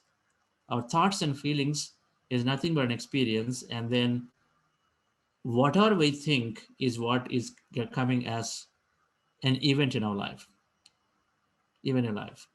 So when we say Yadbhavam Tadbhavati, when we say our thoughts and feelings create reality, is because based on this quantum physics principles, those electrons, neutrons combined together of many, many people together is coming up as an experience where our college or institute becomes the best institute, because you're defined by certain level of experiences, and all of them are events, and then we can produce those events through the magical thinking and imagination and dreaming of those set of individuals involved in making that institute become the best. Get me? This is what I applied in my my life, where I wanted my business to be acquired for a reasonable value by a large MNC called IBM. I worked on it. Some of my leaders worked on it. We meditated. We kept our mind very, very actively on a goal, on a vision, and a dream. And meditation beautifully is helping us to stay focused on a goal that we want. Meditation helps us to go away from this unwanted, anxious, worrisome thoughts. If I thought that, okay, my company is so small, and then how can this big company in the United States can acquire me? I'm sitting in India, little thing. And this is how a lot of times we think, right? Okay, so I don't have resources. My management does not support me. My students are not cooperative. And everything we think that way, then there's no way you can ever make your institute the best institute. It's not possible. It's the same challenges for everybody, right? That we want to be successful. But however, where are we putting our attention? Putting attention on all the things that are not going to support us, because it's all based on the past. But meditation is helping us to remove all the past negative thought, unsupportive thought, and then slowly helps us to change our subconscious. In the picture you saw, that our subconscious has our habits, perceptions, and memories, and it's going to change all of them. It's going to change all of them. It's going to help us learn new knowledge like what we're learning, so that we can be putting our attention on what we wish to have in our life actively and every time. Many successful leaders, successful business people, successful heads of institutes like Thalsila Ji, and many of them have done it. And some of you, right, I'm sure there are successful people here, some of you would have done it because you knew it. You probably did not know the science, but you knew it deep inside, that no matter what the adverse situation is, that I can put my attention on what I want. The leaders have always said, yes, challenges will come, tough things will come. I may not have cash flow, I may not have the resources, the government may not support it, but I know that it's possible, then it's held on to it. If it's not the case, Mahatma Gandhi ji would not have gotten us the Independence Day. With all of those people, for 42 years, he went on. How many times he had to go to jail? But did he ever say that I'm going to adopt my non-violence practice? No. Because he truly believed in the power of our mind. He truly believed it's mind over matter. He truly understood that everything is possible. Time is a question. We all limit ourselves with this time. Meditation is helping us to slowly transcend the time. So what? Meditation helps us give that strength to put our focus on what we want, move us into from a negative to positive, miraculous thinking, that anything is possible anytime, because we saw in the quantum field, it's a wave of infinite possibilities. Even though we are probably today the lowest ranking institute, suppose, in Coimbatore or in that area, can you or me or anybody say in this room that it is not possible for that institute to be the best institute tomorrow? Can anybody say with certainty? The answer will be no. We can't say certainty. That means there is a possibility exists. And meditation is helping us to latch on to that possibility, which is going to make our dreams come true, because it's a possibility. And that possibility can happen when we start putting our attention and energy onto it, dear friends. So this is this beautiful power of meditation that I have, and then many successful individuals, successful people who said that Buddhas were there, their prefixes, and Balasundaran all, we started putting our, applying it. And personally, I've seen so much benefit that I said, why not?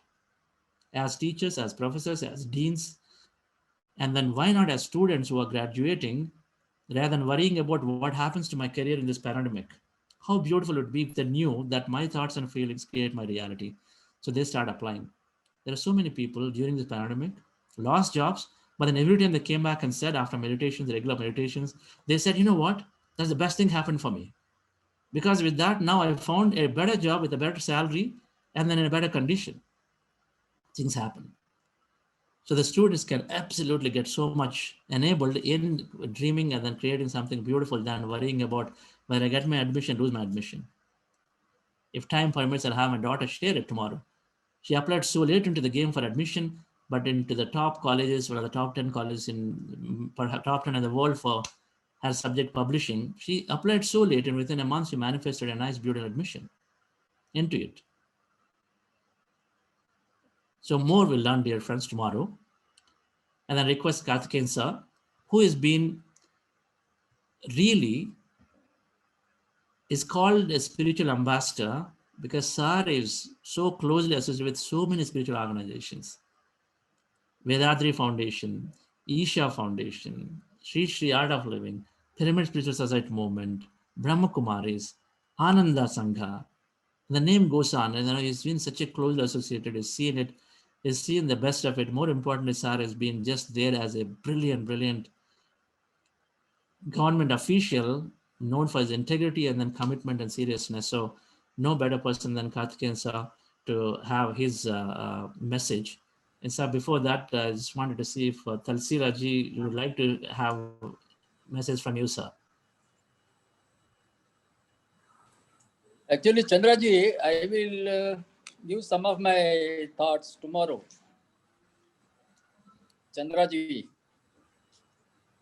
Sure, sir. Sure, sir. I mean, since it's a very brief session. Tomorrow, huh? It's a very brief session. We may not have much time. So we're just packed with a lot of information. Just give you a message. Okay. Yeah. Thank you. Thank you, sir. Yes, Karthikeyan, sir. Thank you, Usha. Hello. How are you? Sorry. Sudha. Thank you, Sudha. Oh, where are you speaking from? எங்கிருந்து பேசுறீங்க? Where are you speaking from? So he's from Vizag. Visakhapatnam. Vizag. Sir runs a set of schools. Nice. Yes. Nice to see you. We have some colleges and schools, and also some. Yes, I know. You are doing great service. I know. In fact, my son-in-law is running around 16 hospitals all over India. Oh. Called Rainbow Children Hospitals. What is he doing? Rainbow Children Hospitals. Yes. What is specialty? He's having 16 hospitals in Delhi, all over India. In Delhi, 2, Bangalore, 3, Madras. But he can't travel. But he can't be traveling now. Okay. Anyhow, okay. Anyhow, thank you very much. No, all I want to. Yes, all the friends, whoever is participating, greetings to all of you. And it's a great opportunity for you to be exposed to this meditation. I am associated with all the spiritual organizations by the grace of the masters. They have been kind enough to me. You are talking, Mr. Balaram? We're going to mute him. Yes, go ahead. Yes, sir. Yes. They're all equally good. They are doing a great service to millions of people around the world are really on the right path, enjoying physical health, mental health, peace of mind, prosperity, everything by these various methods. All of them have a huge following, and I have some exposure to all these organizations and great association with the great masters, no doubt about it. But I came across Patriji. I knew him for the last two decades or so. We have been kind. But to understand this particular method and opportunity to be associated with many masters, and particularly with Mr. Chandrasekhar's program, I have attended a number of them, and I have listened to the sharing of several hundreds of people who have participated. First it was 100 people, then 500, now over 1,000 people or so. It is going to spread to thousands now again from next week or so.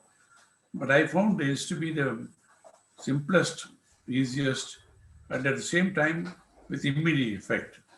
So I have no hesitation in getting my name and sending a circular to around everybody, telling I find it effective, simple, and useful.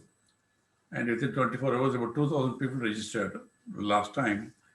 And about 1,000 people also have been participating, and I'm listening to the sharing, amazing, right from the young children to elderly people, to the doctors, to the professors, and great educationists, entrepreneurs, publishers, and all that. Amazing sharing of what benefit you could get in sometimes in 10 days, but at least, 40 days time, they say, is the benefit. So I have no hesitation in telling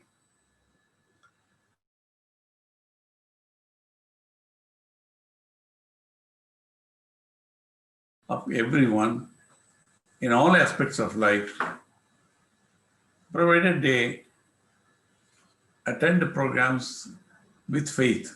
You must have not reluctantly, you should not come. You are going to spend your valuable 2 hours time. You don't have to blindly believe in it, but you will have an open mind and follow the instructions and practice them. I can assure you, you will certainly get. Some people say lives are transformed. Well, that may be their personal opinion, but many doctors say we are prescribing meditation instead of medication, or along with medication. So I found, and some people who joined, they say grateful to you. Now we are putting our children also there, our parents are there, in-laws. One lady has brought about 30 people along after seeing the benefit. So I only want to say is now, 2 days is too short a time. One more day, but keep an open mind and give an opportunity to improve your own life. It's a favor you are doing it to yourself. Nobody gets, Chandra doesn't get anything, I get anything, excepting we want people to get benefit. So, as many as possible. The world has to be a better place to live. It's not I or you alone. Your family should get benefited, your relations, friends, everybody. So that way you can transform the entire society.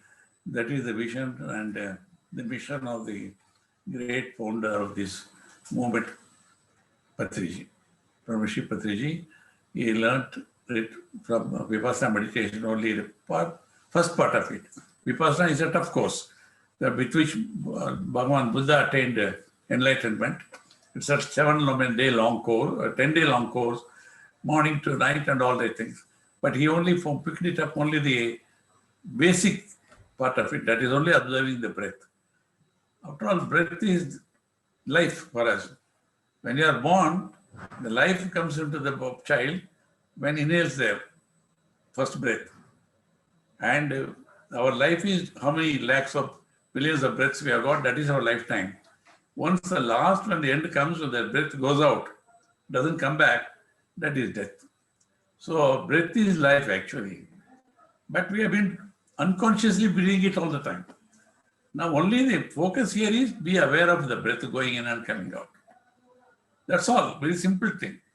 This is not complicated at all.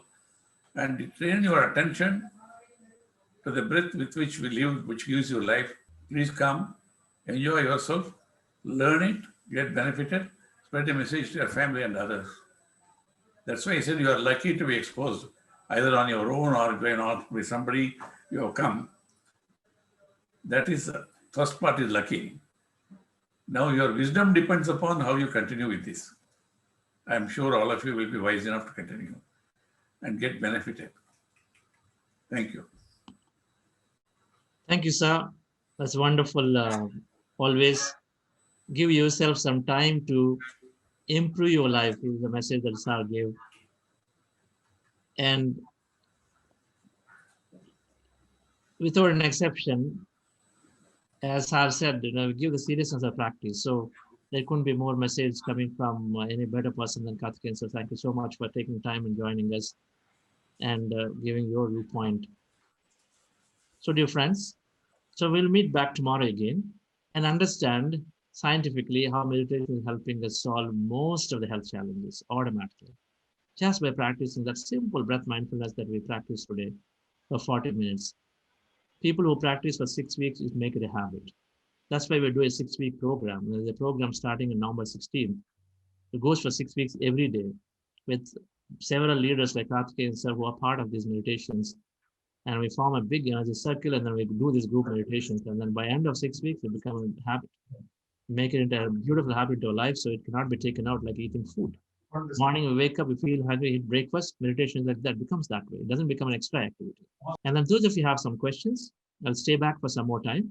Just in 2 minutes, we'll take some questions. The best thing is if you open up and then talk, there's nothing small or big. So open up and then share. If you share, then others are also benefiting.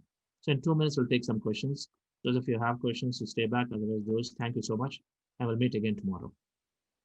Let's go ahead. Yes, sir. Good morning, sir. Myself, Dr. Nirmala Devi Jagannathan from Banariamman Institute of Technology. Actually, I'm attending yesterday and today's session. It was really a wonderful session. I have to share my previous experience and the present experience which I had on the last 2 days session, sir. So previously, I was during the year of 2013 to 2019. Almost, I was like used to have hearing like meditation sounds. Actually, some sounds I used to hear. So during that time, definitely what you have said during your session, like abundance of energy we used to get. I used to get actually whenever I feel tired, whenever I feel like I couldn't able to do that sort of attitude comes to mind. I usually use this meditation sound and I will revamp myself to the extreme energy and I will start working.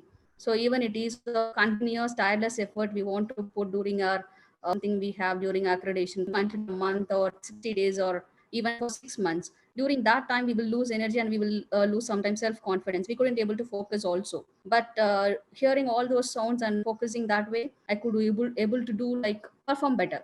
So something I have to say means it's perform better. So that way I had my previous experience, but I'm not used to have like proper meditation. I'm not taking care of previously, but this session is really helping me to take up in a good way, in a what to say, in a procedural way. So today I got like one experience. I just have a question on that.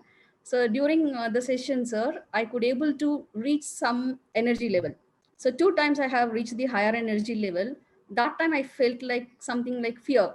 So suddenly I felt like somewhere I was like moving and the energy level is higher, and I felt that where I am, I could able to come back to my original space. In that way, I got a fear of that. So I just want to ask a question, sir. What is that state, or which state I have like reached during that process? Yes, madam. Wonderful. Thanks for sharing that. Yes, 99.99% is energy. So what we know of the experience or anything that we learned is about so little, that 0.01%, right? So we've not really experienced this whole energy, which is that the part of us which we've not experienced, which is that other side what now you're experiencing. It's tough to relate to and then put in words and say, this is what you're experiencing, because it's so much that we're unknown, isn't it?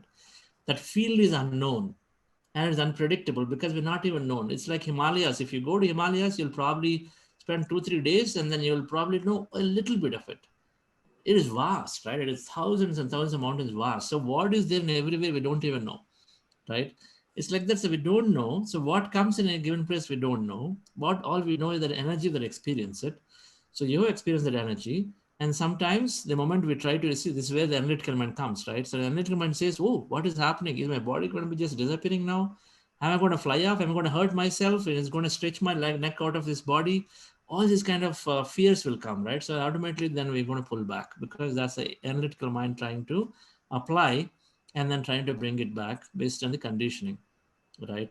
So it is a safe thing in meditation. What do we do though? So you're experiencing energy. So you have experienced that energy in a different way, right?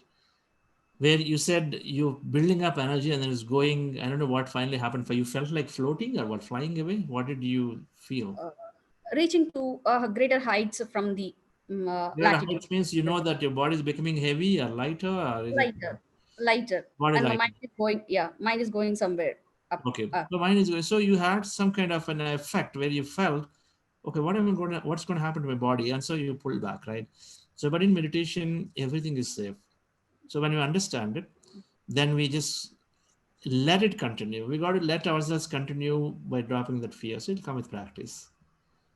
It'll come with practice. It'll exist like this for 2-3 days. Then you say, okay, so I can get the feeling. So let me see what happens. You go a little beyond. Then you go to the next level of experience, right? Some people may not have experienced it. It's fine too. But when you experience it, recognize that it is safe and then keep going at it. That's all we have to do.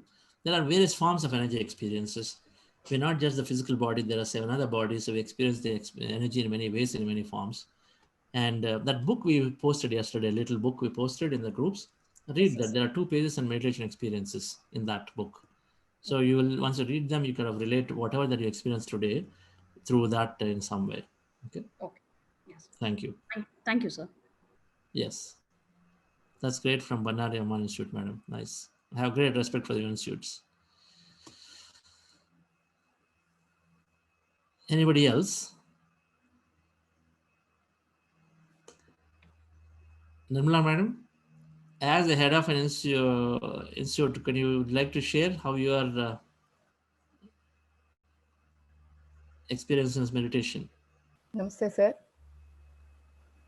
Sir, as I had already told you, I have introduced meditation to all my students and my teachers also. But 5 years back, something had happened in this that had disturbed me. But in these 2 sessions, I have come to know that what mistake I had done was I was not having confidence on myself. And I was not thinking that there is divinity in me. And I was not passing my thoughts to the students. I was progressing myself. I was just teaching them. But now what I have learned, that if I can transform into divinity thoughts, and if I can tell scientifically to the students, there will be a lot of development. And that's what I'm feeling. And continuity should be there. We shouldn't shatter about anything which happens in our life. How did meditation help you, madam? Yeah, meditation. Personally, how did it help you? Actually, I was an angry pot, as my parents or my teachers used to say. And as I was meditating. What do you do? Can you just introduce so that it's clear? Yes, I'm a principal of one school. I have started my school in 1998. Previously, I worked for 4 years in another school. And I got into Sri Aurobindo Society meditation. But I was on and off. I was just satisfied with the service, what I was doing in there. But when I came into PMC, I mean, when I came in contact with the GK sir and Manohar, and I came to know that I should meditate regularly, I should read books, and I started meditating regularly, and I was teaching meditation.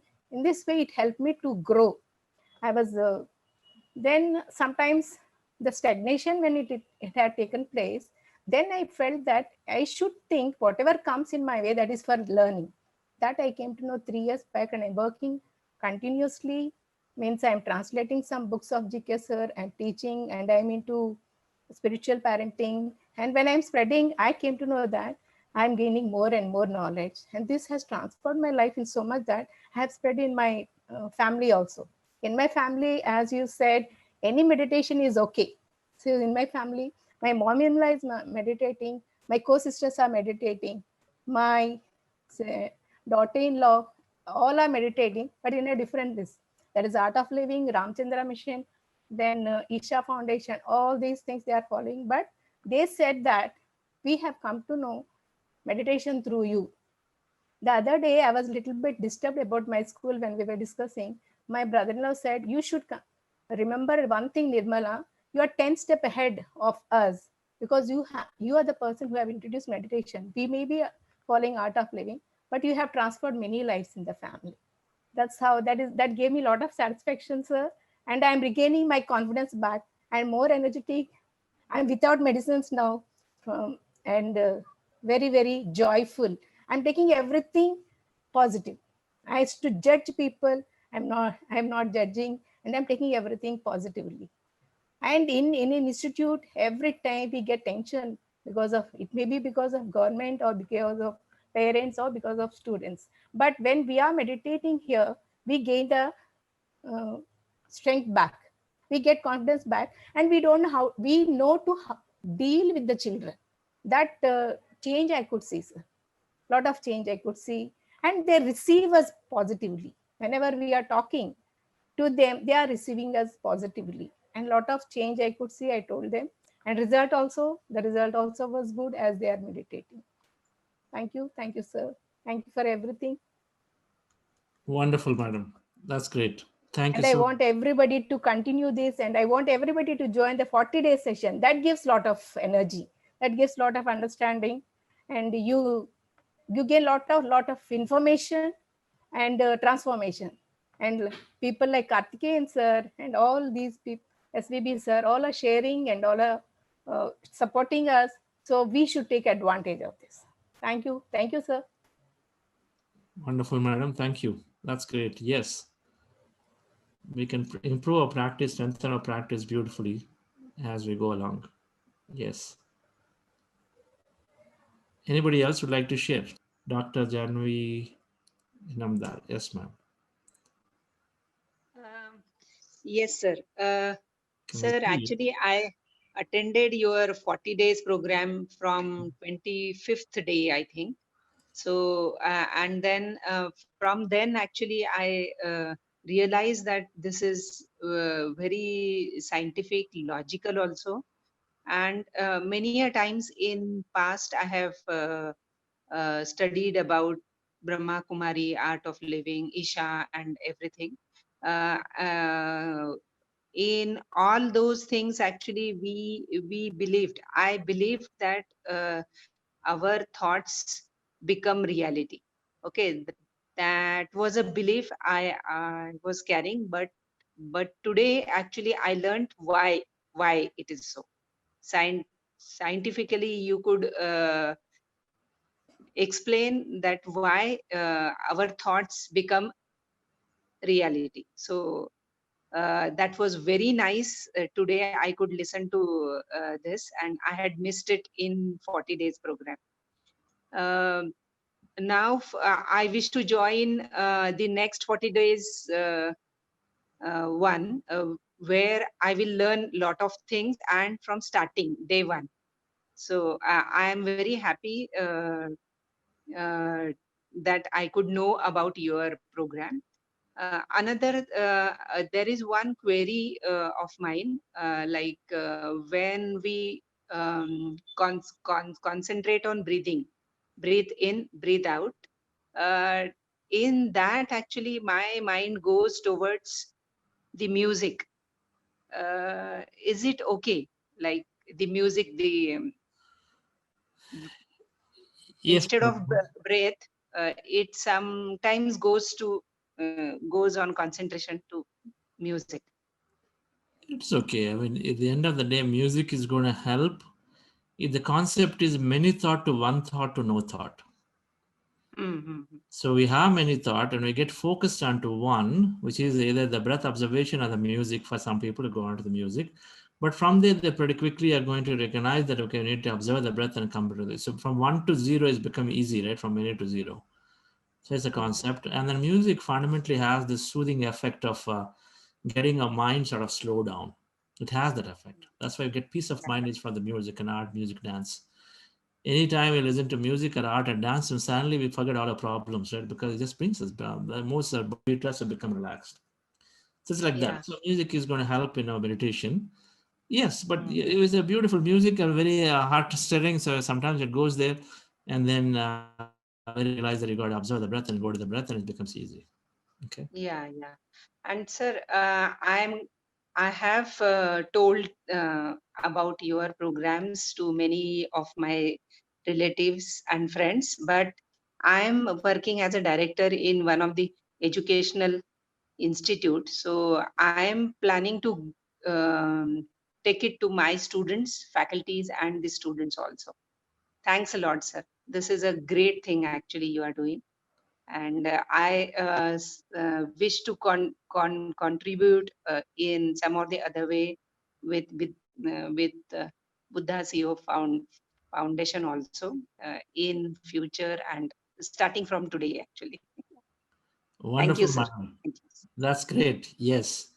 We take all the help. Yes. There are so many places we introduce. We're going to do this program more. First time we're doing a 3-day program for Educational Institute faculty and their members specifically, but we want to do more of this. Please join. I think you certainly can help spread it. And you are from North India. I mean, you can speak Hindi, madam. What's your mother tongue? Mumbai. Mumbai. So speak Hindi? Mumbai and Pune. Yeah. Hindi, Marathi, and English. Sure. So we need to have this message in many languages too. That's one if that's of interest. Of course, English is something itself. We got to take this into many places too. Both we can do. Yes. Thank you, sir. Thanks a lot. Thank you. That's wonderful to know that you are associated with an institute too. Okay. Sudha Rao, madam, from Dubai. Sudha Rao, madam. I know you've been supporting schools and in your own way. Yes. Namaste, sir. Namaste, everyone. It's a wonderful session, sir. I've been attending from during the lockdown. I've started this journey. Like I can say, it got intensified. It's really wonderful. And for kids, especially for institutes or college, it's like for youth, I think it's the best thing, best gift we can give them, because it's very important for them. Even my kids have been practicing. So, and thanks to you, sir. You have been a wonderful mentor, and even my kids have been attending Mastermind as well. But David has done beautifully, yes. Yes, sir, yes. So we are waiting for those sessions as well for youth. And I think that's the greatest gift what we can give them, because they are a future. And yeah. Thank you, ma'am. Thank you, sir. Sudha Rao ji is a business leader in Dubai. So, and then her daughter is practicing significantly seriously, very nicely. And we have Ravindra, who is been teaching. Yesterday we heard his experience, and he teaches, and he's going to teach as part of our youth class for the students. He's been pioneering this program, Masterminds, as he's got this vocational institute where he's teaching students, graduate students to gain jobs through IT coaching. And then he's definitely he's running his own school. Ravindra. Yes. So thank you very much, sir. Yes. Thank you. Thanks very much to everyone to be part of this great session. So it's great to hear from many leaders, and they're joining the sessions and they're getting transformed. They want to their students to have this meditation. So it's a great thought, because we see a lot of transformation when we teach meditation to the children, when they are in the education itself. So they become so responsible, and also they become self-learning. They can learn by themselves. Okay, the dependency levels will go down, and we see tremendous changes by just having a meditation in our timetable. Just having 1 hour extra, okay, in our timetable to meditation and spirituality, it brings a lot of value to the whole education system itself. So this I have experienced since 2017 through Soul Trends Meditation Studio. We have went to so many schools, colleges in Bangalore to spread meditation. Now, through Buddha's CEO Quantum Foundation, Chandra sir is organizing sessions to so many colleges. It is a great opportunity. Being at their homes, they can learn and get benefit out of meditation. So because youth has so much of potential and so much of knowledge, so much of energy, but meditation makes them to set their right energies in the right path, and they'll set a right goal, and they'll use all their energy into towards the direction of success. Then they make it manifest whatever the goal they have. So it could be a job or getting an admission to higher studies, or it could be getting good marks in the exams, whatever it is. So meditation is one of the beautiful technique. So Buddha's CEO Quantum Foundation is arranging these sessions so that it will be helpful to so many students throughout India. This is one of the great initiative. So thank you very much, sir. Thank you very much to everyone. Okay. Thank you, friends. So we'll meet back tomorrow again at 10 a.m. Thank you all. Thank you, Balsam Ramji.